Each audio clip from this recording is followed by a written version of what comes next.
Na indústria metalúrgica, a eficiência é forjada a partir de um controle preciso. Simulamos fluxos logísticos para otimizar cada movimento e cada entrega. Analisamos custos e tarifas para garantir a sustentabilidade financeira do negócio. Inovamos na movimentação e armazenagem, transformando o almoxarifado em um centro de competitividade. Integramos a cadeia de suprimentos global, conectando a entrada e saída de materiais.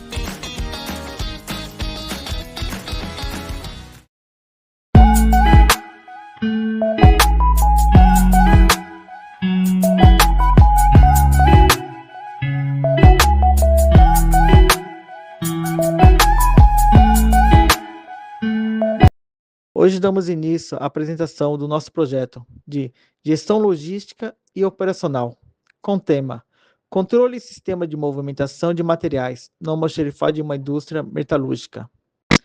Este trabalho foi desenvolvido por Gilmar Alves Vieira, junto com Israel Lúcio da Silva e o Everson Assis de Freitas. Tivemos a excelente orientação do professor Fábio Gomes de Almeida. E para enriquecer nossa visão de mercado, contamos com a participação especial de Anderson Silva de Oliveira, que traz sua experiência prática como formado em logística, graduando em engenharia de produção e responsável operacional no setor metalúrgico de baús refrigerados.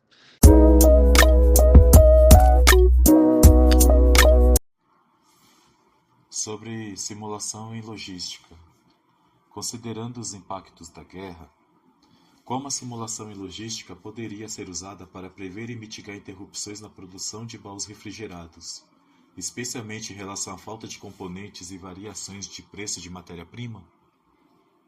A simulação em logística, ela pode ajudar as empresas, a prever possível falta de matéria-prima, Um exemplo aí que a gente usa bastante são os gases, os gases refrigerantes, que uma boa parte são importados, o aço que nós utilizamos também tem bastante impacto aí com esse aumento aí do petróleo, com as guerras fora, os componentes eletrônicos também, a gente usa bastante lá na composição da nossa carroceria.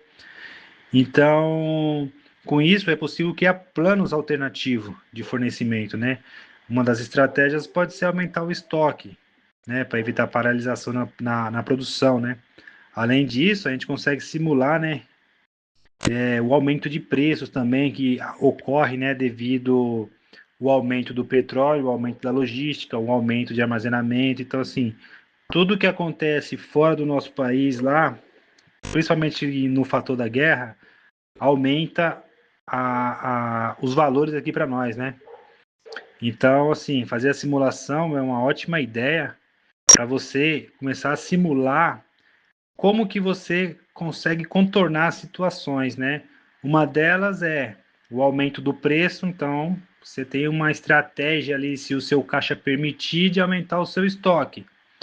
Outra delas é por conta de falta de matéria-prima mesmo. Quando tem matéria-prima faltando no mercado, se você tem a possibilidade de aumentar o seu estoque para não ter atraso na sua produção, não ter gargalo na hora da entrega, não ter atraso com o seu cliente, você acaba aumentando o seu estoque, Mas isso são simulações que é permitido, Mas em muitos casos essa simulação até entra em vigor, Porque nós lá, Fibrasil, nós trabalhamos com bastante produtos importados, então assim, se eu não tenho um estoque, guardado lá, eu não consigo atender o meu cliente, porque o prazo do meu cliente de receber a mercadoria é 30 dias. Com tudo que está acontecendo no país aí, no mundo, o prazo do meu fornecedor entregar está em 120 dias, até 180. Então, assim, eu não consigo entregar para o meu cliente no prazo que foi pré-determinado entre comercial, se eu não tiver o estoque da matéria-prima já à disposição da produção da minha carroceria. Então, a simulação em logística ela pode ajudar sim porque você consegue prever alguns desafios aí que você consegue contornar, né? E um dos desafios aí que eu acho legal e interessante é você fazer essa simulação aí de aumentar o estoque e tal, mas tudo isso vai depender de muitos fatores, né? Um deles é o fluxo de caixa, né? Porque toda matéria que você aumenta lá no seu estoque, você está deixando o dinheiro parado. Então, assim, é uma estratégia que tem que ser bem definida, bem analisada, né?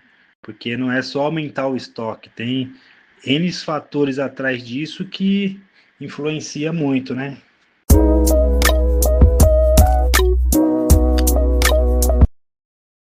Quais foram os principais aumentos de tarifas logísticas e custos com matéria-prima causado pela guerra e como uma boa gestão pode ajudar a empresa a manter o preço competitivo dos baús refrigerados? E os principais aumentos que nós tivemos na produção de carroceria, né, foi produtos importados, né, e tudo que derivam de itens que são de fora. Então, assim, nós temos bastante componente elétrico, né, que vem de fora. Nós temos resina, que usa componentes, né, de fora, então tinta, então tudo que deriva do petróleo ou que deriva de importação, onde tem uma logística muito grande envolvida, sofreram alta nos valores, né?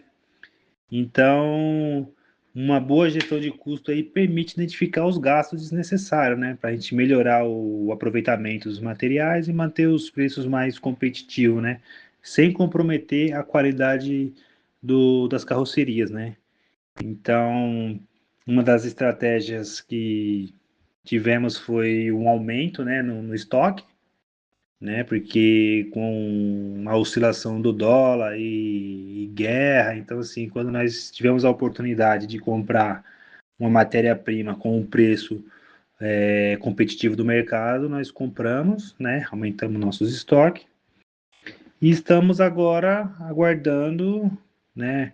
Novos valores, porque esses valores eles estão subindo, mensalmente. Então, assim, antes nós tinha a tabela que virava de preços era trimestral, semestral. Hoje, 15 dias, o 30 dias no máximo já tem tabela nova de preços. Então, quando nós começamos a perceber, né, essa mudança, né, sobre os valores, sobre a falta de material, nós já começamos a aumentar, né, os produtos importados, produtos que precisam de componentes para ser fabricados de importação. Então, tudo isso para manter a competitividade, né? Diminuindo aí os preços, né? Mantendo, na verdade, os preços e sem comprometer a qualidade, né? Então, foi uma estratégia usada, né? Mas aí teve várias pessoas, né, envolvidas nessa estratégia e foi isso que aconteceu para conter um pouco, né, desses aumentos e não repassar de imediato para os nossos clientes, né? Vamos falar um pouco agora sobre movimentação e armazenagem. Diante dos impactos da guerra, quais são os principais desafios atuais na movimentação interna e armazenagem de baús refrigerados, especialmente com o aumento nos custos e a necessidade de maior estoque de segurança? Os principais desafios aí são os aumentos, né, dos custos operacionais, então isso aí demanda a necessidade de um maior estoque, né, maior estoque de segurança, né?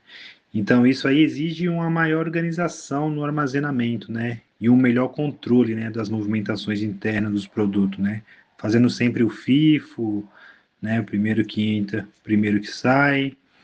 Então, nessas movimentações precisa estar muito bem definidas, né, com datas bem visíveis ali para você acabar não tendo uma quantidade de estoque onde você não fez a movimentação correta para evitar que você também tenha produtos vencidos, né, avariados. Então, assim, a, a necessidade de você ter uma boa operação, ela é muito forte quando você tem muito estoque, né, para você manter sempre alinhado ali estoque e produção.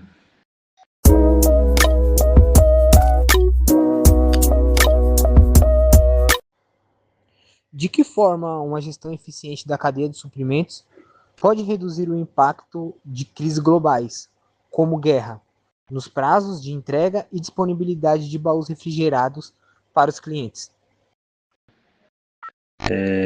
Que a guerra aí afetou no geral, né, diretamente a disponibilidade da matéria-prima, né, e trazendo as dificuldades, né, no transporte internacional, né, aí isso gerou um aumento nos custos, né, e tudo isso daí as empresas devem, cara, buscar novos fornecedores, né, alternativos aí, tentar investir aí em um planejamento estratégico, fortalecer o controle da cadeia de suprimento, né, para diminuir um pouco aí os impactos, né, que foi gerado em toda a cadeia do suprimento, e aumentar aí a sua estratégia mesmo de venda, de buscar clientes, de dar continuidade na produção, aumentar aí a sua eficiência. Então gerou um impacto grande na questão de custo aí de todo o material, de todo o processo.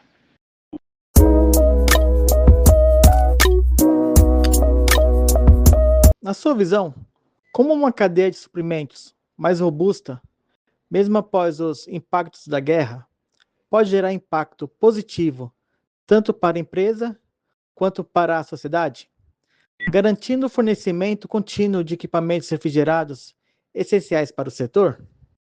Com uma cadeia de suprimento robusta, né, após todos os impactos, né, gerados pela guerra, né, aumento, falta de material e tudo mais, pode, né, e deve, né, após sofrer todas essas consequências de negatividade, né, ela pode se tornar positivo após todos os impactos, né, absorvido, geração de novos fornecedores, né, novos lead times, porque todo mundo depois começa a se adequar, né, com materiais disponíveis, preços acessíveis, né, então assim, após todos os impactos, provavelmente o mercado se equilibra, né, e o fornecimento continua, equipamentos,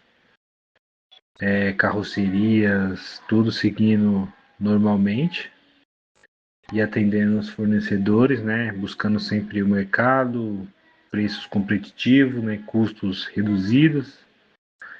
E a tendência é, após todos os impactos aí da guerra, isso ir diminuindo, né? A cadeia vai girando, os produtos vão tendo suas variações, só que um pouco menores, valores, né, começa a cair um pouco, aí a gente consegue ter preço mais acessível, né, diminuindo todos os custos, e no geral a tendência é sempre melhorar, né, os balanços, os valores, né, ficarem positivos, né, trazendo um impacto melhor ali entre o fornecedor e o cliente, né, porque o cliente final é o que vai receber, né, todo esse impacto, né, quando sobe, o cliente final absorve o valor, quando diminui, ele também tem que absorver o valor também, né, então ele tem que pegar um produto de uma ótima qualidade com um preço acessível de mercado, né. E assim chegamos ao fim. Queremos deixar um agradecimento muito especial ao professor Fábio Gomes de Almeida por todos os ensinamentos compartilhados até hoje. Nosso muito obrigado à presença ilustre do Anderson Silva de Oliveira. Sua participação enriqueceu demais sobre os temas abordados. E muito obrigado por nos acompanhar até aqui. Até a próxima oportunidade.